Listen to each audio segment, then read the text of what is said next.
Hi, welcome back.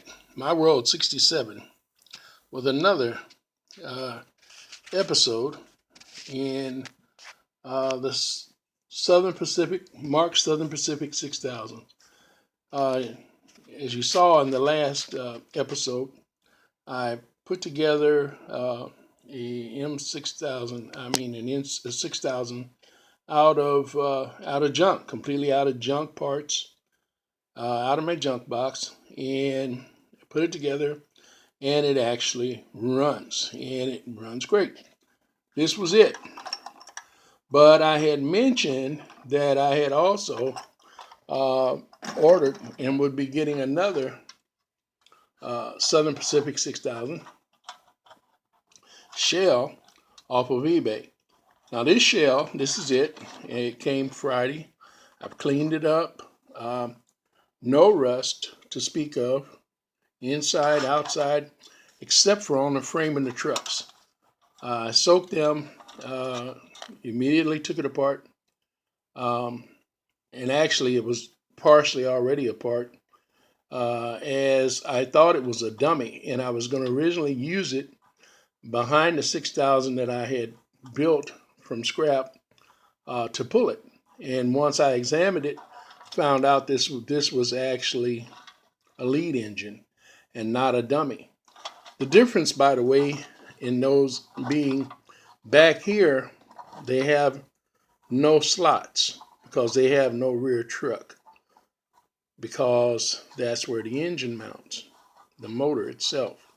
And it doesn't mount with that, it mounts with this hole on the top, the type of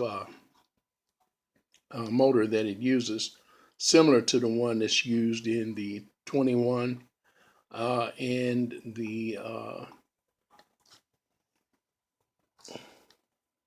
I think it's the All-State engines and all of the rest of the E7 diesels.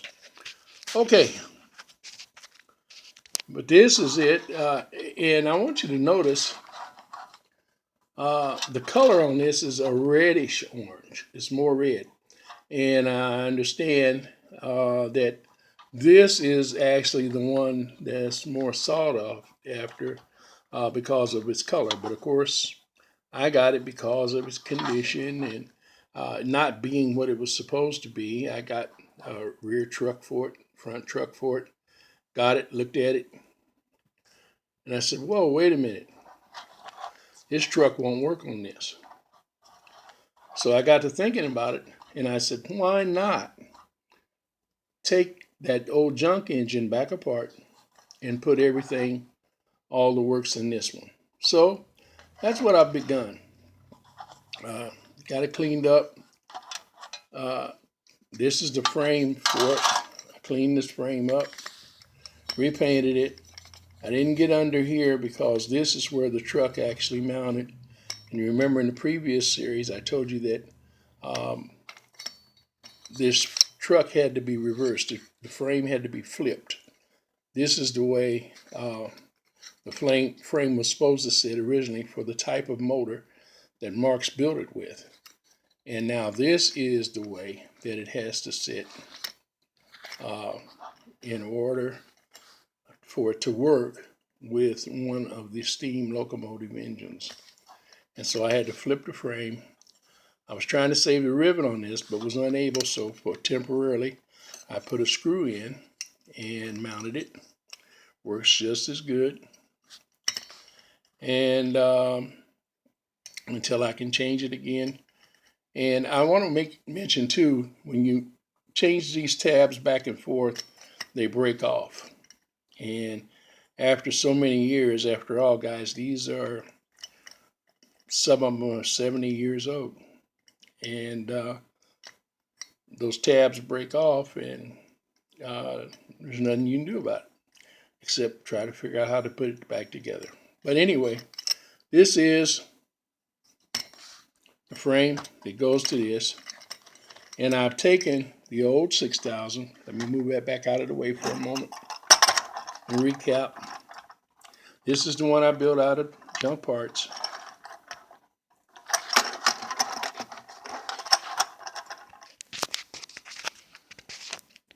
And now this is the dummy.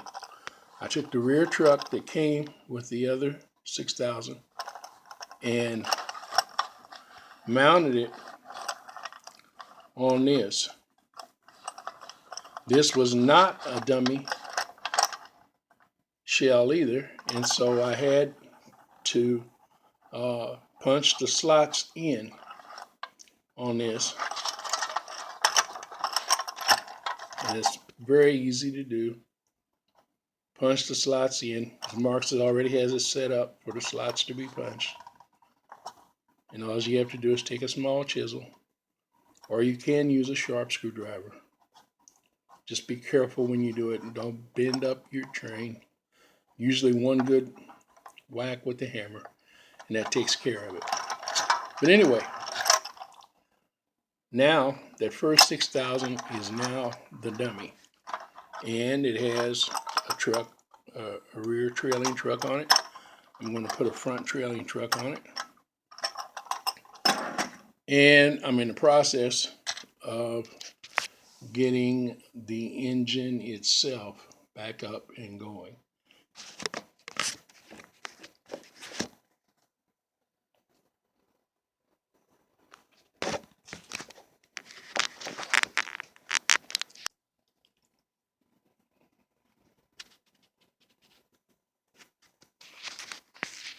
Okay.